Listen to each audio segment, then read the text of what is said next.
Entre les lignes dessinées et les espaces imaginés, les études d'architecture se présentent comme un voyage édifiant dans le monde de la conception et de la construction. Dans cet univers, les étudiants laissent parler leur créativité et leurs esquisses prennent vie sous la forme de maquettes. Nous avons rencontré Camille Amand, étudiante en 3e année à ENSA Paris-Malaquais, pour en savoir plus sur les coulisses de cet apprentissage. En fait, l'architecture, c'est un peu ce qui regroupe plein de choses, puisque c'est une discipline qui touche à plein d'autres disciplines. On a du dessin, de l'art, on a aussi des sciences, on a de la sociologie, de la philo. Et comme j'aimais un peu tout et que je voulais garder cet aspect un peu créatif et quelque chose d'un petit peu manuel, je me suis dit que c'était bien, c'était une discipline qui alliait un petit peu tout.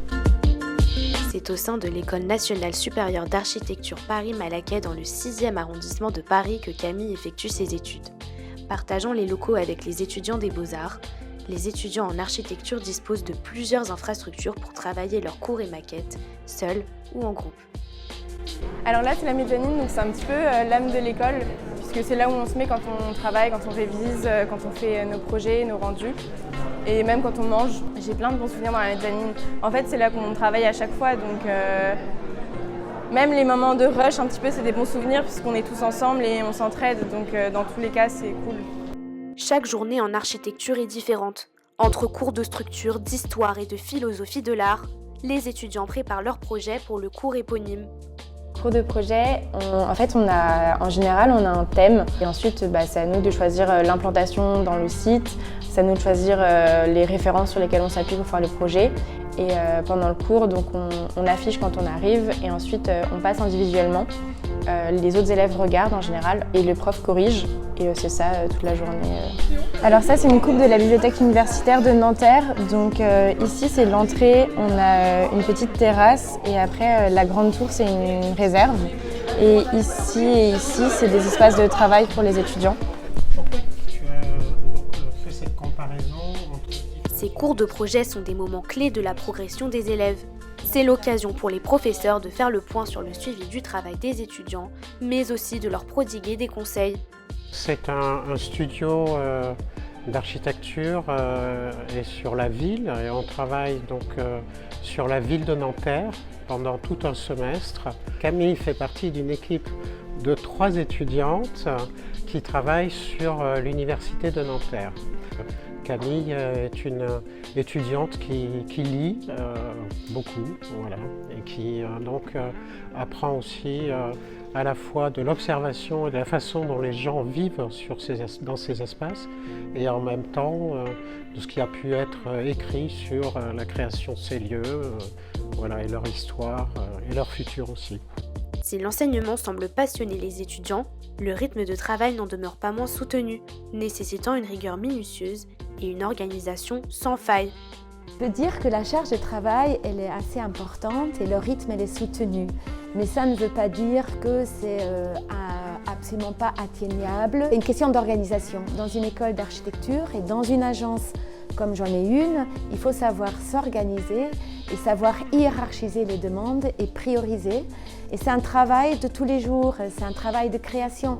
Du coup, ce n'est pas solutionner un problème, c'est une question qu'on vous pose qui doit quelque part vous traquer et que vous développez dans un processus de questionnement et d'aller-retour. Et pour cela, peut-être que la charge, elle est énorme, mais si on est motivé et si on est intéressé, ça devient très agréable et très plaisant. On a une charge de travail qui est énorme. Alors il y a certes une question d'organisation qui fait qu'il y en a qui feront moins de charrettes que d'autres. Les charrettes, c'est quand on... Alors, il y a des puristes qui vont dire que pour une charrette, c'est quand tu dors pas du tout de toute une nuit, donc c'est une nuit blanche. Mais nous, en général, on dit qu'on est en charrette. Quand on dort 3 heures par nuit, c'est qu'on est en charrette. Il y a aussi différents facteurs. Ceux qui habitent loin, qui ont un long temps de trajet, c'est difficile de travailler dans les transports, donc forcément, ils vont plus travailler chez eux. Et puis, quand on habite tout seul, il y a plein d'autres choses à faire, ou même ceux qui travaillent. Par exemple, moi, tout le mercredi, toute la journée, je travaille, je garde des enfants. Et du coup, c'est un jour où je peux pas travailler, donc je vais plus travailler le soir. L'un des atouts des études d'architecture est la pluridisciplinarité de son enseignement. Cela demande aux futurs étudiants une certaine curiosité et une envie d'apporter sa pierre à l'édifice de notre environnement.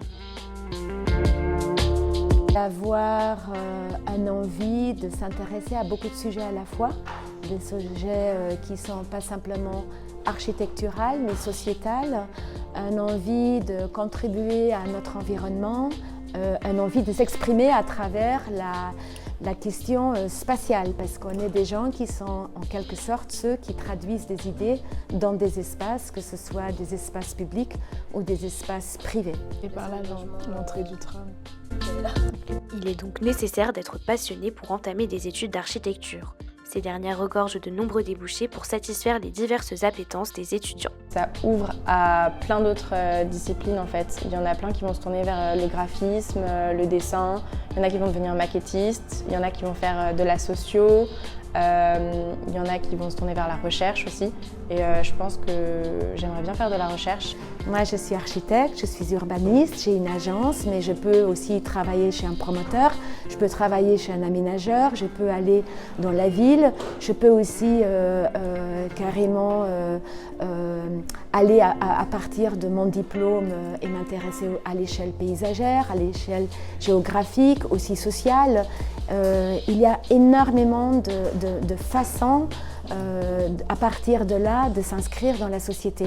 On peut enseigner aussi et on peut faire de la recherche, on peut écrire, on peut être journaliste, on peut avoir un regard critique, etc., etc.